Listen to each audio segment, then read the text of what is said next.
नमस्कार दोस्तों, आज की इस वीडियो में बात करने वाला है महाभारत से जुड़ी कुछ घटनाओं के बारे में। दोस्तों, आज की इस वीडियो में हम बात करने वाले हैं पांडवों की मृत्यु कैसे हुई, जिनका राज तिलक स्वयं भगवान के हाथों से हुआ हो, उनका विनाश कैसे हुआ, क्या हुआ जब हस्तिनापुर की राजगद्दी पांडवों के हाथों में आ गई, पांडवों ने हस्तिनापुर पर कब तक शासन किया, वे आखिर कैसे मर गए या वास्तव में उनकी हत्या कर दी गई, और सबसे महत्वपूर्ण बात, भगवान कृष्ण के साथ क्या हुआ था। ऐसे कई सवाल आपके मन में उठते होंगे, तो चलिए जानने की कोशिश करते हैं इस वीडियो में। कुरुक्षेत्र का युद्ध जीतने के बाद पांडवों को हस्तिनापुर का शासन मिला, युधिष्ठिर को हस्तिनापुर का महाराज बनाया गया, लेकिन दूसरी तरफ गांधारी एक दुखी त्रस्त महिला के रूप में विलाप कर रही थी। जब युधिष्ठिर को सिंहासन सौंप दिया गया और श्री कृष्ण का हस्तिनापुर से विदाई लेने का समय आया, तब वह गांधारी के पास गए और गांधारी ने श्री कृष्ण को उनके वंश का अंत हो जाने का श्राप दिया। जानकारी के अनुसार महाभारत के बाद हस्तिनापुर पर पांडवों ने 36 वर्षों तक शासन किया। इसी बीच गांधारी का शाप अपना असर दिखाने लगा और श्री कृष्ण की नगरी द्वारका में एक अशुभ घटना घटी। वहां एक उत्सव के दौरान सभी यदुवंशी आपस में ही लड़ने लगे और एक दूसरे की हत्या करने लगे।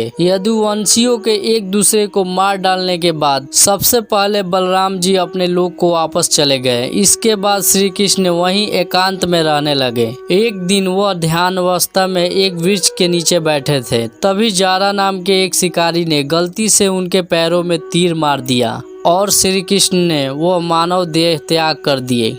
भगवान कृष्ण के वैकुंठ लौट जाने के बाद देव ऋषि वेदव्यास ने अर्जुन को बताया कि श्री कृष्ण और उनके भाइयों का जीवन समाप्त हो गया है। जानकारी के अनुसार श्री कृष्ण जिस दिन वैकुंठ को लौटे, उसी रात को 12 बजे से कलयुग का आरंभ हो गया। वेदव्यास जी से श्री कृष्ण के चले जाने की सूचना मिलने पर युधिष्ठिर अपने परपौत्र परीक्षित का राज तिलक करते हैं, फिर अपने सभी भाइयों और द्रौपदी के साथ हिमालय की ओर चले जाते हैं। कहा जाता है कि महाभारत के अनुसार हिमालय से वो स्वर्ग चले जाते हैं और कहा जाता है कि इस यात्रा में एक कुत्ते के रूप में यमदेव उनका मार्गदर्शन करते हैं। जैसे जैसे सभी पांडव हिमालय पर ऊपर की तरफ चढ़ते हैं, वे एक एक कर गिरने लगते हैं और उनकी आत्मा उनका शरीर छोड़ने लगती है। यह क्रम द्रौपदी के साथ शुरू होता है और भीम की मृत्यु पर समाप्त होता है। उनकी मृत्यु के कारण उनकी इच्छाओं, आकांक्षाओं और उनके गर्व के कारण होने वाली परेशानियों से जुड़े थे।